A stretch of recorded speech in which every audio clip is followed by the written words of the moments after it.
इससे पहले आप ये समझिए, आज की इस दुनिया में most of the peoples insecure हैं या तो ओवर कॉन्फिडेंट हैं। सो उनमें से कुछ चुनिंदा लोग ही आज सच में कॉन्फिडेंट हैं। बाकी के सारे बचे हुए लोग या तो ओवर कॉन्फिडेंट हैं या फिर अंडर कॉन्फिडेंट हैं। पर यहाँ पर क्वेश्चन ये आता है कि योगेश, हम पहचानेंगे कैसे कि रियल कॉन्फिडेंस क्या होता है? क्या पता हम ओवर कॉन्फिडेंट हो गए तो हम उसको कैसे पहचानेंगे? सबसे पहले जानो कि कॉन्फिडेंस होता क्या है। तो कॉन्फिडेंस होता है तुम्हारे ऊपर, तुम्हारी एबिलिटीज के ऊपर बिलीव। फॉर एग्जाम्पल, किसी भी काम को करने के लिए तुम्हें खुद पर कितना भरोसा है। फॉर एग्जाम्पल ले लेते हैं कि अगर तुम्हें जेई क्लियर करना है तो तुम अंदर से कितना श्योर हो कि तुम उस एग्जाम को पास कर लोगे। That's called confident. तुम ऐसा नहीं कह सकते कि तुम बिना प्रैक्टिस के से पा लोगे। कॉन्फिडेंस ऐसी चीज़ है जो अगर कॉन्शियसली यूज की जाए तभी काम आती है, नहीं तो अगर तुम अनअवेयर हो, अनकॉन्शियस हो, तब ये तुम्हारा कॉन्फिडेंस या ओवर कॉन्फिडेंस भी बदल सकता है। और हाँ, कुछ लोग ज़्यादा बोलने को कॉन्फिडेंस का साइन मानते हैं, पर ऐसा नहीं होता। रूम के अंदर जो सबसे साइलेंट पीपल हो, सबसे अंदर जो सबसे साइलेंट इंसान होता है, वो भी कॉन्फिडेंट हो सकता है।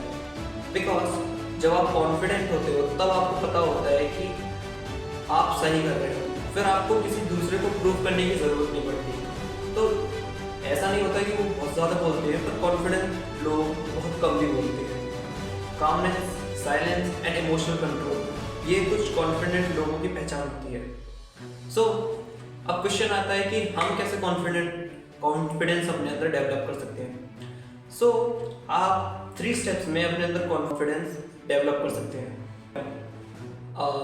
Start with small habits, like आप जल्दी उठ सकते हैं, आप कुछ 10 या 20 मिनट के लिए रनिंग कर सकते हैं, या फिर कोई होम वर्कआउट कर सकते हैं, या फिर डाइट ले सकते हैं। कुछ भी ऐसी चीज़ जो छोटी छोटी आपको लगे कि आप प्रोडक्टिव कर रहे हैं, मीन्स आप कुछ अच्छा कर रहे हैं अपने लिए। इन आदतों से होगा क्या कि आपको अपने लिए जो सेल्फ आइडेंटिटी होगी, जो आपके इंटरनल डायलॉग्स होंगे, जो आप अपने मन के अंदर बात करते हो, वो आपके क्लियर होंगे। नहीं तो फिर अगर आप अपने मन के अंदर ही हार गए तो आप कॉन्फिडेंस नहीं हो पाओगे। क्योंकि सोच के देखो ना, आपके साथ सबसे ज़्यादा कौन रहता है? आप कह सकते हो कि मेरे साथ मेरे पापा मेरे साथ बहुत ज़्यादा रहते हैं, मैं अपनी मम्मी के साथ बहुत ज़्यादा रहता हूँ, पर द रियल ट्रूथ इज कि आपके साथ सबसे ज़्यादा आप ही रहते हैं। ये जो ब्रेन है ना, ये 24/7 आपको नोटिस करता रहता है। आप इससे बच नहीं सकते। आप अगर अच्छा काम कर रहे हो तो ये आपको नोटिस करता है, अगर आप गलत काम कर रहे हो तो ये आपको नोटिस करता है। उसी के बेसिस पर आपकी आइडेंटिटी बनती है, और उस आइडेंटिटी के बेस पर ही आपका कॉन्फिडेंस डिसाइड होता है, आपका कॉन्फिडेंस लेवल होता है। जब आप स्मॉल हैबिट्स से स्टार्ट करोगे ना, तब आपकी आइडेंटिटी थोड़ी थोड़ी शिफ्ट होने लगेगी, तो आपके अंदर थोड़ा थोड़ा कॉन्फिडेंस बनने लगेगा। Okay, second point is know about the environment. हम इस चीज़ को डिनाई नहीं कर सकते कि हम एक रूम के अंदर बंद होकर या फिर पीपल से कट कर अपने अंदर कॉन्फिडेंस डेवलप कर सकते हैं। क्योंकि एट द एंड हम कॉन्फिडेंट क्यों होना चाहते हैं? बिकॉज कॉन्फिडेंस हमारे अंदर होता है तो हम ज़्यादा अच्छे से अपने आप को एक्सप्रेस कर पाते हैं, विच वॉज इम्पॉर्टेंट।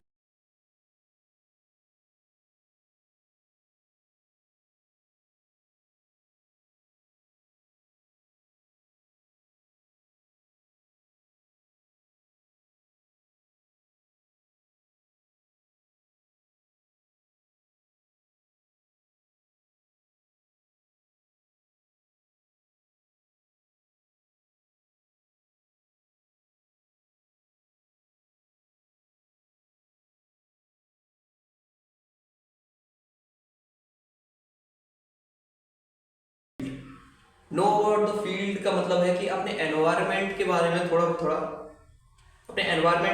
थोड़ी बहुत नॉलेज रखें।